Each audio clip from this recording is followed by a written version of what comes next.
soo dhawaada magacaygu waa Ibrahim Aadam. Haddii aad kanaalku cusub tahay fadlan nagu soo biir oo subscribe noo saar. Sidoo kale muuqaalkan like saar, asxaabtaadana u share garay waa mahadsan tahay.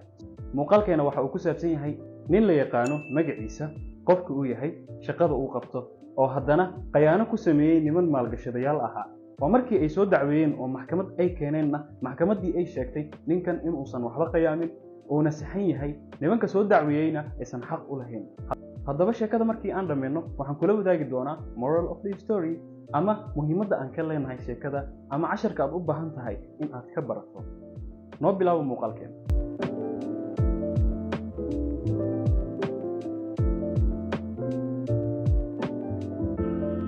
sheekadan waxa ay xiriir la leedahay dhismayaasha aadka u dhaadheer oo loo yaqaano skyscraper.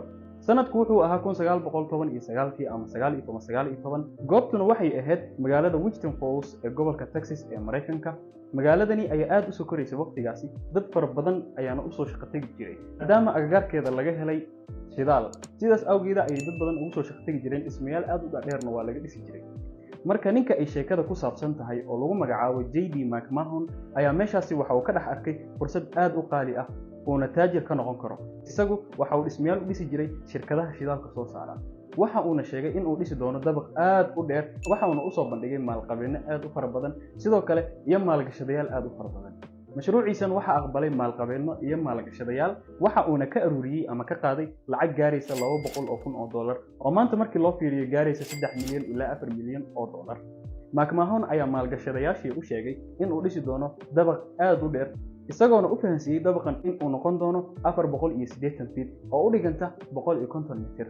haddaba dhismihii dabaqa markii uu bilowday gabagabana ku dhow yahay ayaa ay maalgashadayaashii yaabeen oo waxay yiraahdeen waa maxay waxa meeshan laga taagayo. aad ay ula yaabeen, aad ayay ula fudud, sababtoo ah waxa ay sugayeen dabaq 480 feet ah una dhigmo 150 mitir, balse maysan arkin.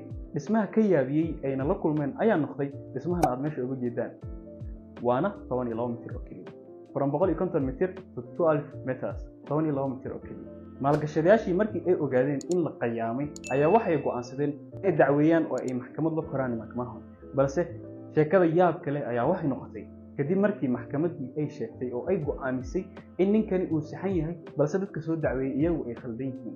sababta arrinkaasi keentayna waxa ay ahayd maxkamaddu waxay wax ku go'aamisay warqadaha ay wateen ama warqadihii heshiiska lagu galay, sababtoo ah warqadihii ay wateen oo heshiiska lagu galay oo ay saxiixeen ayaa waxa ku duugneed xeelad aad u cajiib ah. McMahonna ma uusan faahfaahinin, far kooban oo yaryar ayuu ku qoray oo isla markiiba aan la fahmi karin in loo kuurgalo oo si fiican loo akhriyo maahan. McMahon ayaa markii uu heshiiska la galiyay maalgashadayaasha ayaa waxa uu afka uga sheegay in uu dhisi doono dabaq aad u dheer, dhererkiisuna yahay 480 feet una dhigmo 150 mitir. balse dukumiintiyada iyo warqadaha heshiiska lagu galay ee la saxiixay ayaa waxa ku qorneeday 480 inch una dhiganta 12 mitir, waxaana ka soo baxay dabaqa aad u jeedaan ee 12 mitir ah.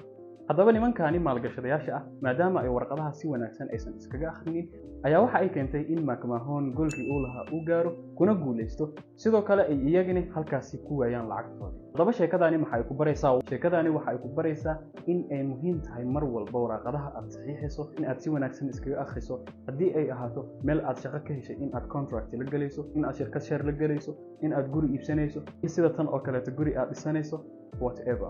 xitaa applicationada aan telefoonada ku soo degsano ki aan isticmaali rabno agreement ay nala galaan heshiis, waxa aynu ku soo qorayaan terms and agreements kan ma aqbalaysaa? yes, all agree. run ahaantii inagu waan fududeysanaa, si fudud ayaana all agreed iskaga dhahnaa, balse ma wanaagsano. at least waxa fiican tahay in indhaha aan iska marino, sidaas ayaa wanaagsan. maanta intaas ayaan jeclaystay in aan idila wadaago. waad ku mahadsan tahay daawashada muuqaalkan. sidoo kale halkan haddii aad soo gaartay fadlan waxaan ka codsanayaa haddii aadan kanaalka kusoo birin in aad subscribe noo saarto, sidoo kale muuqaalkan aad like saarto, asxaabtaadana aad u share garayso oo aad la wadaagto meel kasta ay joogaan. waxaan ku leeyahay mar kale aad ayaad ugu mahadsan tahay daawashada muuqaalkan. ku raaxayso noloshaada. peace.